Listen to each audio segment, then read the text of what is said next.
Hello everybody, welcome to UK Gaming Network, welcome to the Roundup podcast, our monthly discussion where we talk about the games that we have played this last 28 days, 30 days, however long the month is. It was August, wasn't it? 31 days. Joining me for this one, we have UKGM Pad. Yo. Welcome back, Pad, after missing last month, and UKGN Teru is here as well.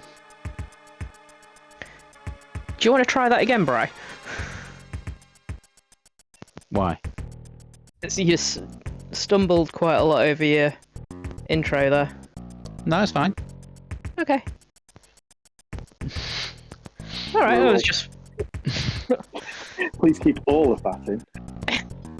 Stick it in as a behind-the-scenes short. Do you want to try it again? No. Go away, cat.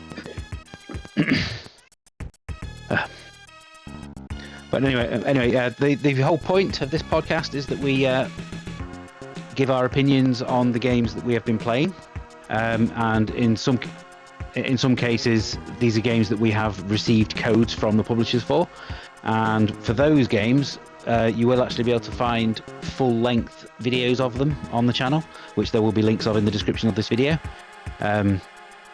So please do feel free to go and watch those. Without any further ado, let's crack on with the first game. And I think the first game to discuss this month is Volgarr The Viking II, which is the extremely long-awaited sequel. I mean, how long ago did the first game come out, Pad? How many years ago was that? 10, 11 years ago? Early Xbox One, I think it was, wasn't it? Given away on Games with Gold. But Volgarr The Viking is a action platform game, pixel graphics, that we really enjoyed back in the day. We played it to the extent that we were pretty much perfecting every level, or certainly you were. And I think you did a live stream where you completed the game from beginning to end in 28 minutes or something, wasn't it? I think my fastest run was something like 25 minutes, 26 minutes. But I could do the full 0 to 1,000 gamer score in just shy of an hour. But basically, when we saw Volgarr The Viking 2 appear on the coming soon list on the store, we got very excited. Or at least I did. What about you? I was very excited. Yes, I was quite looking forward to it. And I think it is the new game at least that I have played the most this month. I still really enjoy it, but there's also a lot of disappointing aspects to it. I think it still plays brilliantly because it plays exactly the same as the first one did. My main issue that I have with the game is one that I've already discussed with you, I think, Pad, is basically the length of the levels, because the opening level of this game takes about 15 minutes on its own to complete, and that's even when you know what you're doing. So that's quite a significant jump from what the first game was. Yeah, but now we've just had a look and we've realised I've not actually played it long at all. And I agree, it's because it took too long for the first level. So,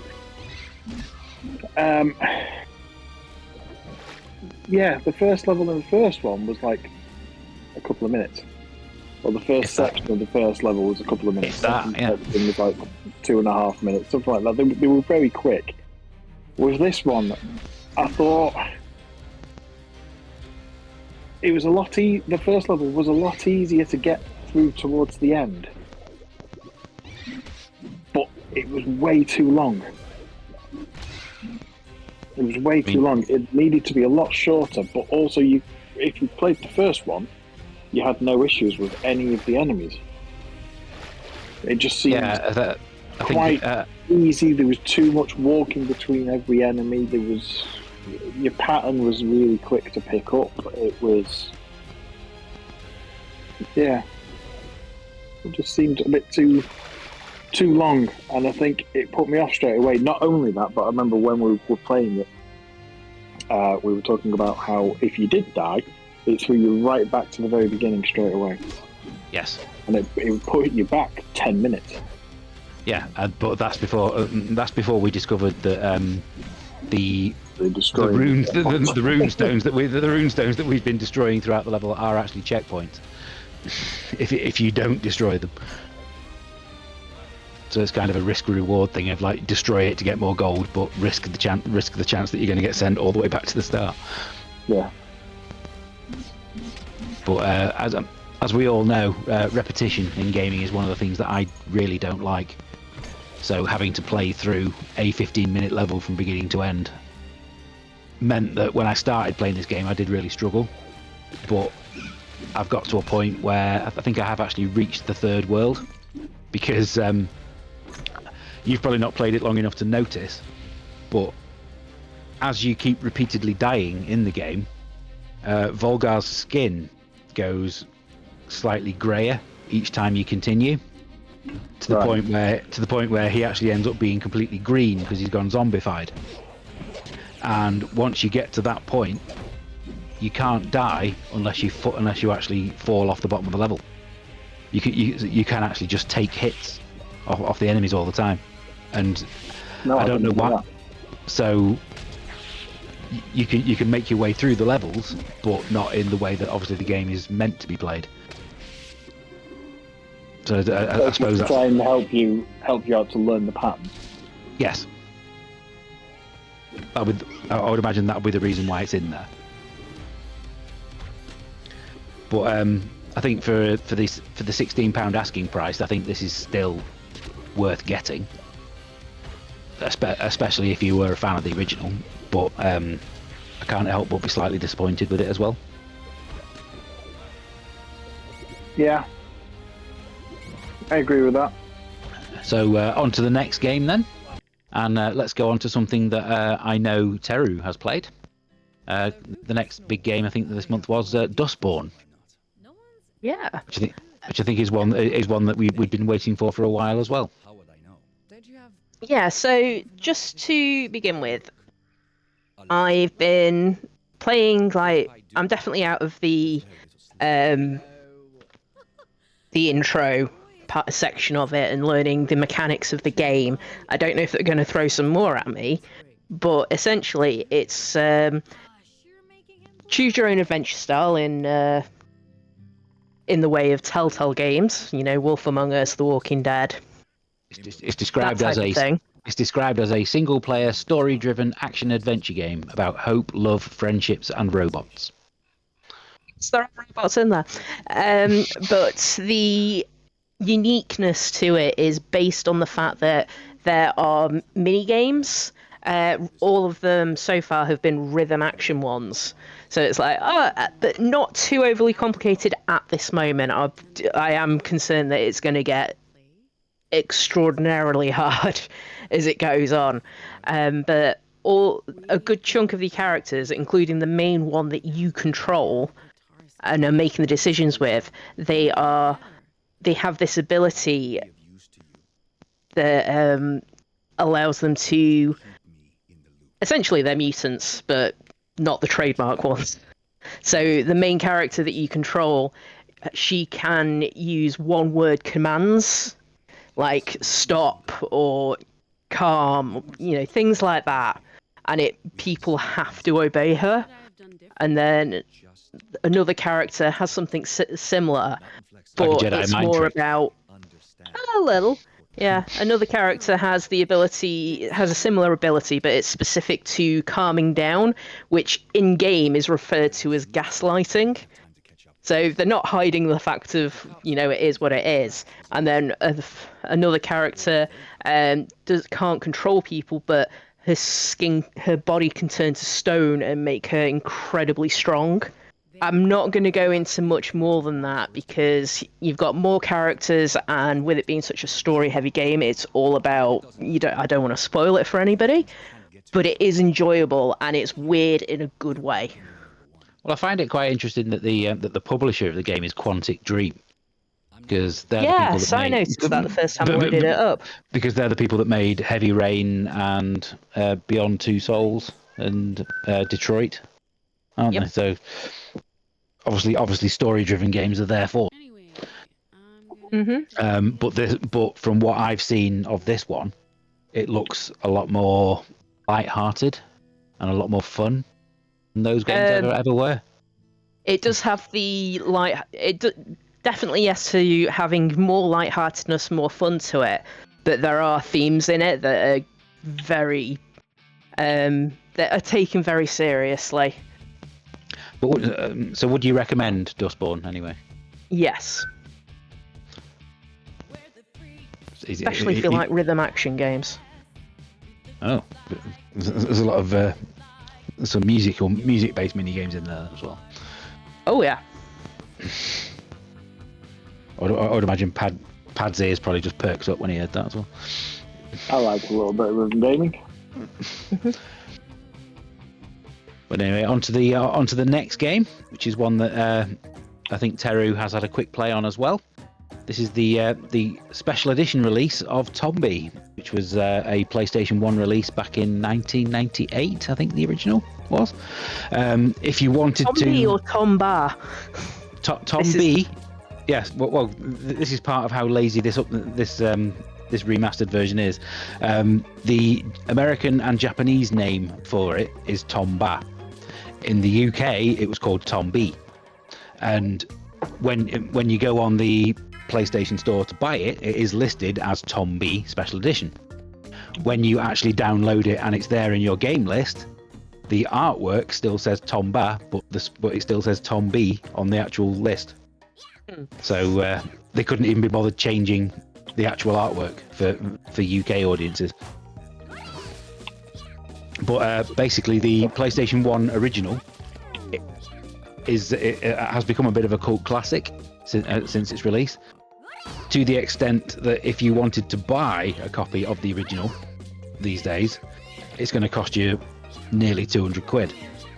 So probably the best thing about this special edition release is that it's only 20 or 30, I think it is, which is significantly less, and it allows people to experience the game.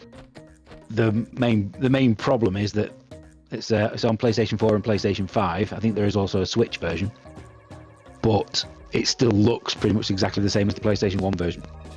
They've not really done anything to polish it for today's market, and I was very disappointed in that. I mean, it's still a really good game, but I'm really disappointed that the special edition version hasn't increased the resolution, for instance. Yeah, the whole thing about it was disappointment, because I'm probably one of the people who, same as many others, who got the demo, which is essentially the first level, way back before its original release, and rinsed it, but it didn't get the same type of distribution that other games got. So that demo disc, yeah, it was never a high-profile release, and I could never understand why. Yeah, so I was amazed at my memory of like how much I actually did remember, but being spoilt by modern day controls and not having an updated version just to make it a bit more responsive of what I'd expect on a modern day game, it was just like made it so frustrating. And it's they didn't even give it a facelift in the art department. It's like, come on. You've just It's the most it's the most disappointing thing about it. Like as I say, the game is still good, and it's still one that any platform fan should play. But it's an extremely disappointing special edition. I mean, it's a disappointing game. And as Zoidberg said at the very start, it's like the positive thing about this remake means that more people can access Tombi, but you know, even at 20 quid, it's like, wait for it to go into a sale before you get it, you know. Definitely. Well, yeah, I don't think I would. I mean, it's available from Limited Run Games, I think, as a physical copy as well, but that cost about 40 quid, and that seems a bit much for me. Yeah. For what you're getting. On to the next game, which is probably the most high-profile release this month, which is Star Wars Outlaws, which is the Ubisoft's attempt to make a game for Lucasfilm set in the Star Wars universe. Anyone who was fearing this would be a typical Ubisoft open world, I'm pleased to report that it's not in any way. I'm finding that it actually harks back to the original Grand Theft Auto games in terms of how it treats open world, because the earlier GTA games put more emphasis on making your way through the story than it does on the side missions and the other stuff that you can do. And this game definitely does that. Because one of the things that always puts me off about Assassin's Creed games is that after you've done about 2 or 3 missions, suddenly the map screen fills with about 1,000 icons of other things that you go and do and look at, and it's all a little bit overwhelming. And I think when I was playing Star Wars, I didn't even look at the map for about the first 2 hours because I didn't need to. And the graphics are really, really good. I mean, it's the same Ubisoft studio that made the Avatar game that came out last year, which was also really good looking.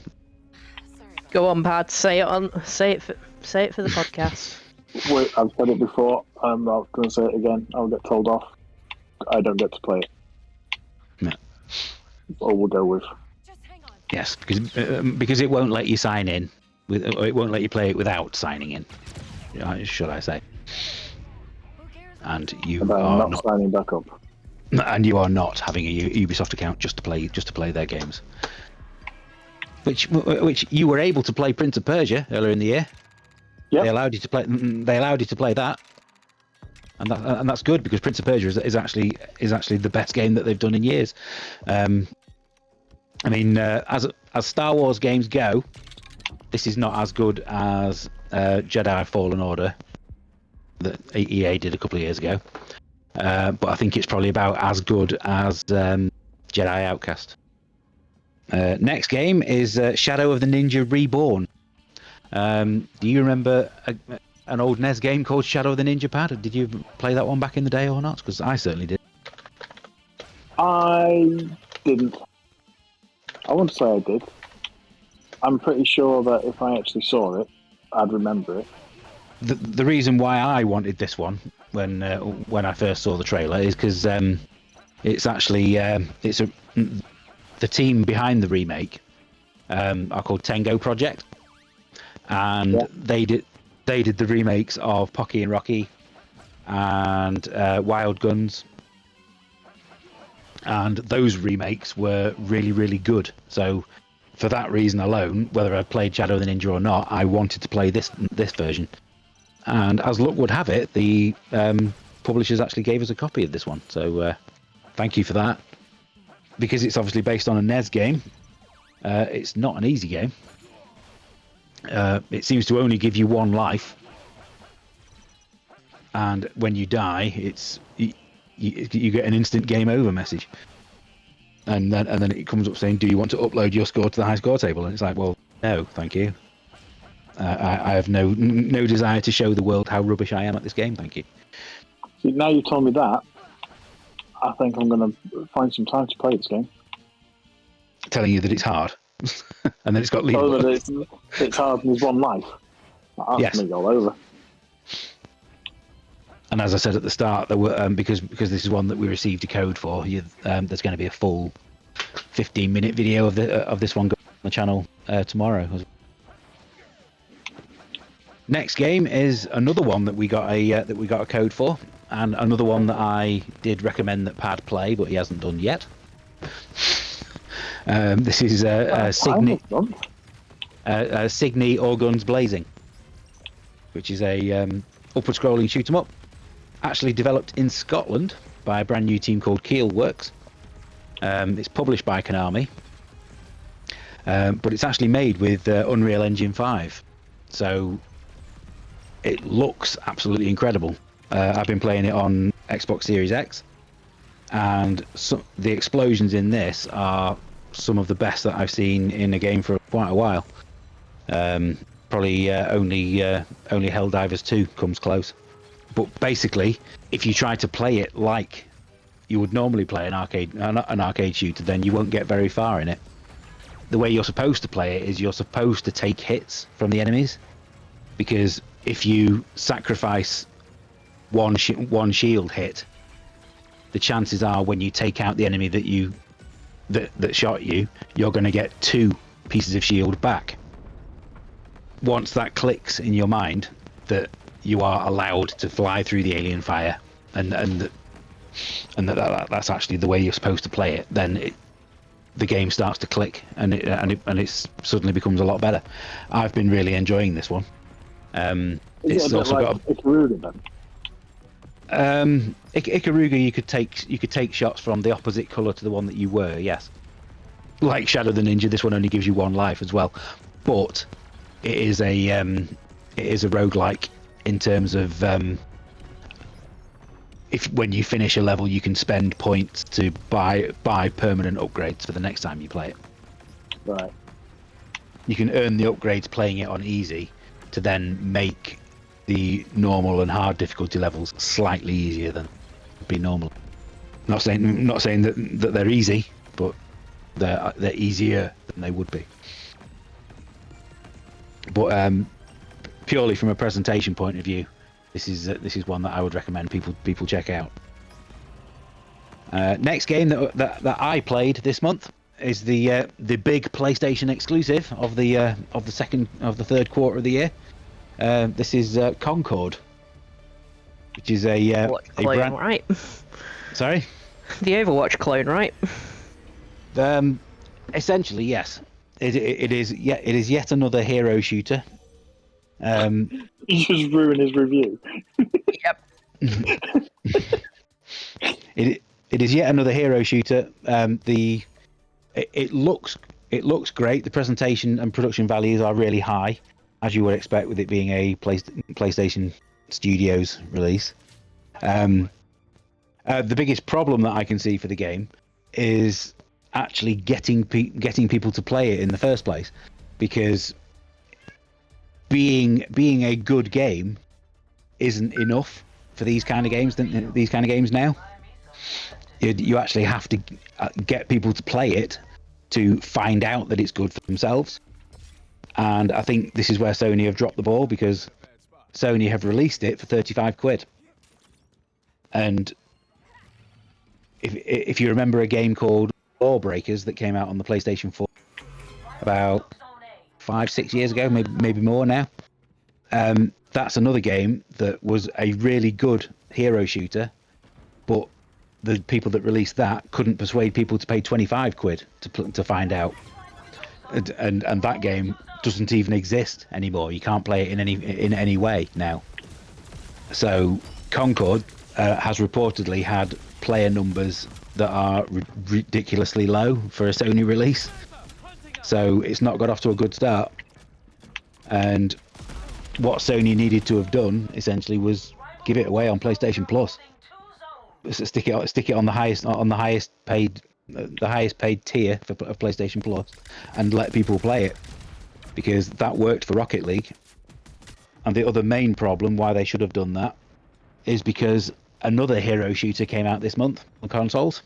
It came out on the 1st of August, and that was Valorant, which has been out on the PC for 2 or 3 years now, and it's already got a massive established player base, because it is a really good combination of Counter-Strike and Overwatch, but it's also free to play.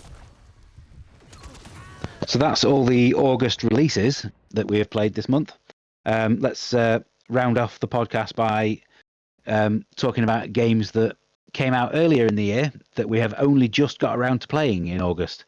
And there are 3 of them. So I'll let you two talk about the first one. The first one is Roofcat's band Suika Style, which, as the name would suggest, is a Suika game clone. Suika game being only available on browser and Switch and Android, apparently. I lost around about 4 hours of my life to this the very first time I played it. It is annoyingly addictive, and you don't want it to be. It's that annoyingly addictive. You don't want to play it, but you can't not. But you can't stop. Yeah, I mean, there is, for the game that it is, there is absolutely nothing wrong with it. It's like, would I recommend it? It's just like, do you like that type of game? Then yes, play it. Definitely. It's got 4 levels. Doesn't matter which one. There's no difference between them other than the background and the music that's being played. And yeah, you just let it suck your life away from you. It's time you're never going to get back. This is just matching cat. That's it. Yeah, this is basically the only way that you're going to get to play Suika game on the Xbox, because it's not available on there otherwise. There is that. All you're doing is matching a cat, and that's it. You match cat, gets the next cat, and that's it. Now, I keep gifting cat games to Teru just to annoy her, to be honest, but it's half backfiring. And yeah, so when I started playing this one, I straight away went, right, okay, it's only cheap. I think it was like £2, if that. Something like that. It was cheap. And yeah, it sent it off to Teru, and then everybody became addicted to it. And that's exactly how we ended up with Perfect Rescue as well, isn't it, Pad? Yes. We ended up with Perfect Rescue because, again, it was a cat game, came out this month. It was only £2. It's like, right, let's annoy Teru again. Let's send more cat games. And in fact, not last month because I wasn't here for last month, but the one before was, Hidden Cats in Paris, was it? That's the one. Yes, I think that. Yeah, or was it Rome? Hidden Cats in Rome. Cats in Rome, yeah. Yeah. I've not even played it, and I know that. I just keep sending cat games for some reason.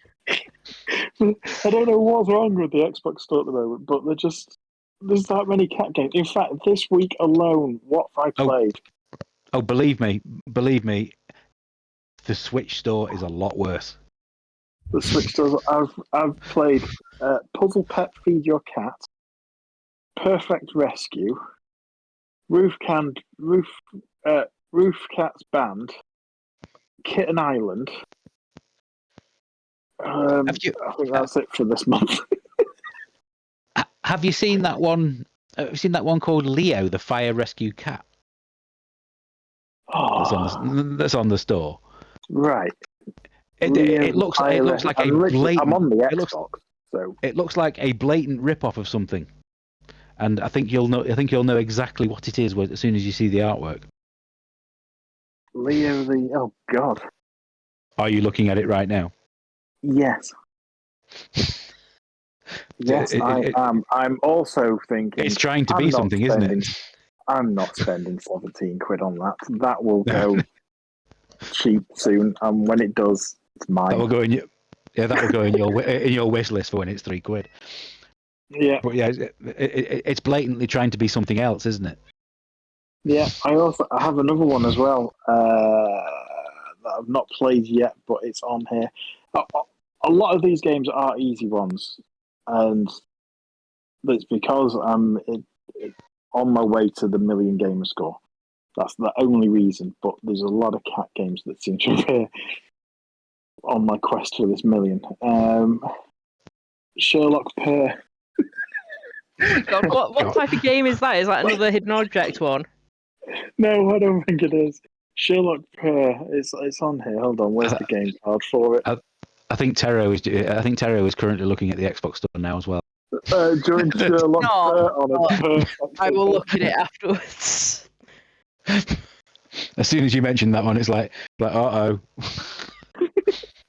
It's not a hidden object game, from what I can tell. Well, I know it's not a hidden object game. Looking at these screenshots, it looks like you're just walking around the house with a magnifying glass, according to these screenshots. But yeah, the description is literally join Sherlock Purr on a perfect adventure. Oh, goody. Okay. I think there's enough puns in that to. It's £2.51. Oh my gosh! Right. £2.51. Oh, hang on. There we go. Description. Our clever cat detective is back. It's Sherlock Per 2, by the way. Might need to buy the first. And this time, the mystery unfolds all over the apartment. Immerse yourself in an extended adventure full of intriguing challenges, vibrant colours, and brain-teasing puzzles. It's an enchanting children's game tailor-made for young explorers who love cats. There we go. And the crave delightful mysteries on my level then.